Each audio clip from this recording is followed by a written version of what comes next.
Bonjour Gilles Leboeuf, biologiste, ancien directeur du Muséum d'histoire naturelle. Vous êtes universitaire, vous êtes prof à la Sorbonne, et puis vous êtes président du conseil scientifique de l'Agence française pour la biodiversité. Alors, première question, vous intervenez ce matin dans le cadre de Happy Golf Day 2019. Première question, un biologiste dans une manifestation qui parle de management et d'entreprise, de gouvernance, quel rapport? Il n'est pas évident au début. C'est de ramener en fait l'entreprise à ce qu'est le monde vivant. Chaque patron d'entreprise est fait de biologie. Il ne mange que de la biologie, il ne coopère qu'avec de la biologie. Donc je m'adresse à la fois à l'individu et au chef d'entreprise. Pour montrer qu'on ne peut pas construire demain un système économiquement stable et juste et durable si on ne revient pas au principe même du monde vivant. En fait, la plus belle entreprise que la Terre ait inventée, c'est la vie. 4 milliards et demi d'années la Terre et la vie 4 milliards d'années. Je ne sais pas quelle entreprise peut se targuer d'une durée aussi longue. Donc allons voir comment elle fait. Hein. C'est un petit peu une de mes activités actuelles dans ce qu'on appelle le biomimétisme ou la bio-inspiration. Chercher dans le vivant les solutions à nos problèmes. En admettant une chose, c'est qu'on n'est pas à côté du vivant, on est dedans. Comme je dis souvent, chaque fois qu'on va agresser ce vivant en détruisant, en coupant la forêt, en surpêchant, en polluant, en arrachant tout, en disséminant tout partout, on est en train de tuer notre capital. Donc voilà, on revient à des termes qui sont très proches de l'économie d'entreprise finalement. Comment est-ce qu'on peut s'inspirer quand on est chez l'entreprise ou comment une entreprise peut-elle s'inspirer de la nature pour durer? C'est un petit peu ce que je disais. Ça veut dire que construire une entreprise, faire du profit, oui, ça ne me gêne pas. Dans la mesure où le profit est là pour créer de l'emploi, tous nos jeunes qui sont là, il faut bien qu'ils trouvent du boulot. Donc moi, ça me va très bien. À une condition, c'est que ce profit ne soit pas créé sur une destruction de ce capital, bien sûr, qu'est la nature, ou une surexploitation. Ça veut dire que ce qu'il faut prendre en considération dès le début, je vais créer une activité économique. Vous savez, la question est très simple. J'habite Lyon. Je veux vivre à Lyon. Je suis bien à Lyon. J'ai ma famille à Lyon, mes enfants, mes petits-enfants. J'ai plein d'amis. J'ai créé de l'emploi. Comment je fais ça sans détruire l'endroit où j'habite? Voilà.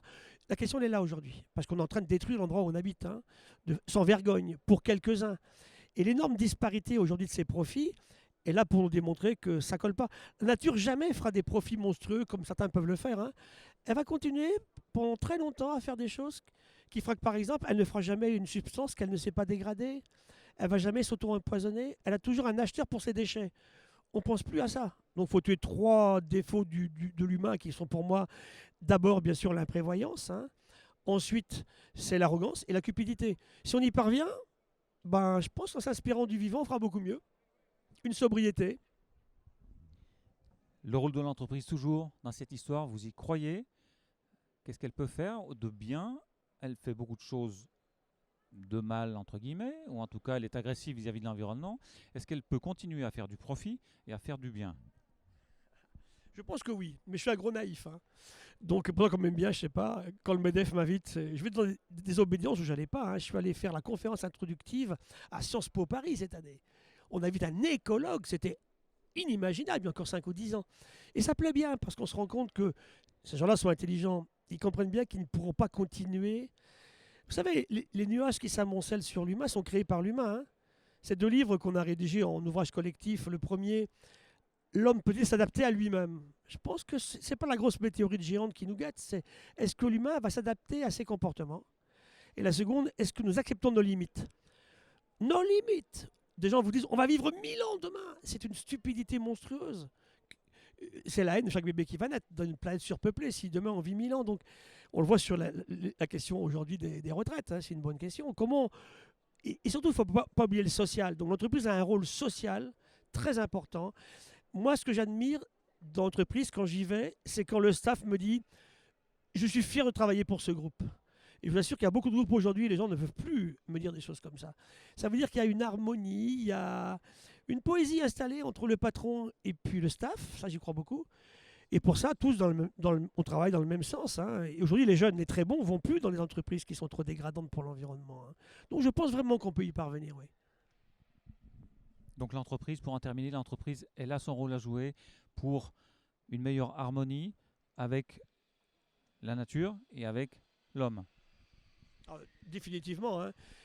Je raconte souvent mon histoire qui m'est arrivée il y a 2 mois, invitée par la première ministre du Danemark sur les questions des changements globaux, où elle avait réuni des politiques, des écologistes, hein, mais les mouvements un peu forts, et puis des scientifiques. Et on s'est rendu compte que chacune de ces communautés prises à part n'arrivait pas à changer les choses.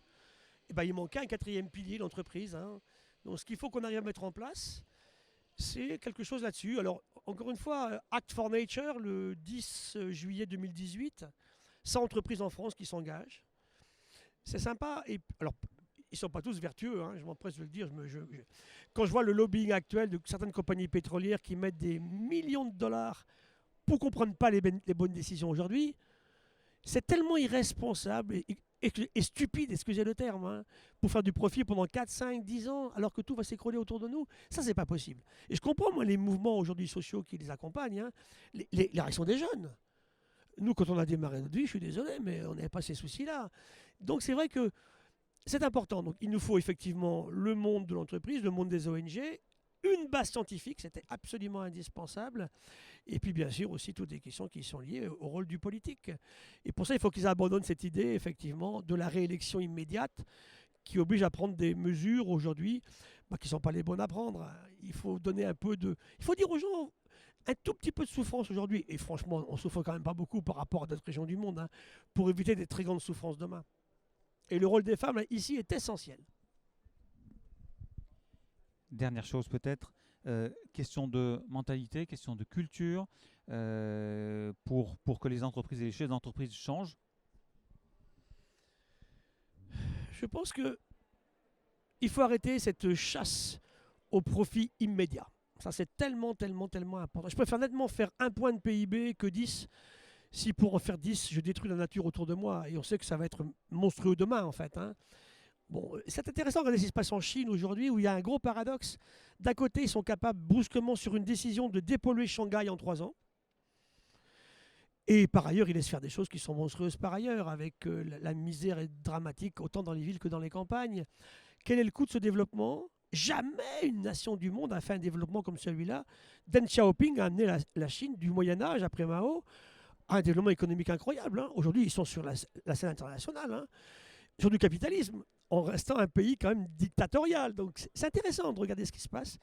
C'est pour ça que on peut comparer les différents modèles. Alors, moi, je pense que la seule région du monde qui puisse vraiment aujourd'hui faire avancer, c'est l'Europe, la vieille Europe, unie, pas en tuant chaque région, en gardant ses langues et ses caractéristiques, mais c'est là que je pense qu'il y a la mentalité. Et pourtant, nous-mêmes, on a fait des horreurs, hein. À quel prix éthique et moral on a redressé nos économies par l'esclavage, par exemple, hein. C'est absolument inimaginable et monstrueux. Mais je pense que c'est quand même là qu'il y a aujourd'hui, plus qu'ailleurs, quelque chose qui peut renouveler les aspects. Quand je vois l'état de l'Amérique du Sud, que je connais très très bien, j'y passe une partie de ma vie, ça va mal partout. L'Afrique, c'est très compliqué. Donc c'est là que il faut vraiment un sursaut mondial. Et ce sursaut, on ne l'aura pas sans l'entreprise, c'est pas possible, hein. Vous êtes optimiste? Dernier mot? Je suis un écologue optimiste. Merci Gilles Boeuf. Merci Gilles Boeuf. Au revoir.